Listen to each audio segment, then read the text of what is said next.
आणि आता मोबाईल धारकांसाठी एक महत्वाची बातमी. मुंबईतले स्मार्टफोन युजर सध्या व्हॉट्सअॅपवरती फिरणाऱ्या व्हायरस सदृश मेसेजनं हैराण झालेले आहेत. व्हॉट्सअॅपवरून इज दिस युअर फोटो अशा प्रकारचा मेसेज सध्या फिरतोय.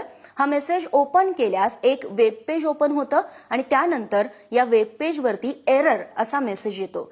हा मेसेज ओपन केल्यानंतर हा मेसेज आपल्या मोबाईलमध्ये असणाऱ्या सगळ्या मोबाईल नंबरवर देखील आपोआप फॉरवर्ड होतोय.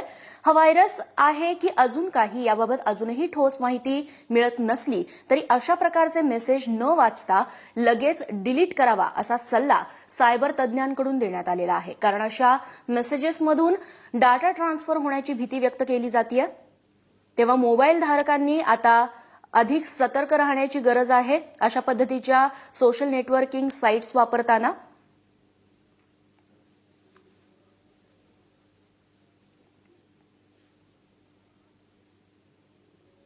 जे व्हॉट्सअॅप युजर आहेत त्यांनी अशा पद्धतीचे मेसेजेस आले म्हणजे इज दिस युअर फोटो अशा नावाचा कुठलाही मेसेज आला तर तो ओपन न करता त्वरित डिलीट करावा. कारण का जर ती लिंक तुम्ही ओपन केलीत तर त्यामधून व्हायरस तुमच्या मोबाईलमध्ये शिरकाव करण्याची शक्यता आहे आणि त्यामुळे तुमचा जो पर्सनल डाटा आहे तो एका अज्ञात स्थळावरती ट्रान्सफर होतो अशा पद्धतीची भीती आहे. आणि सायबर तज्ज्ञांनी सल्ला दिलेला आहे की अशा पद्धतीचे मेसेजेस न वाचता ते थेट डिलीट करावेत.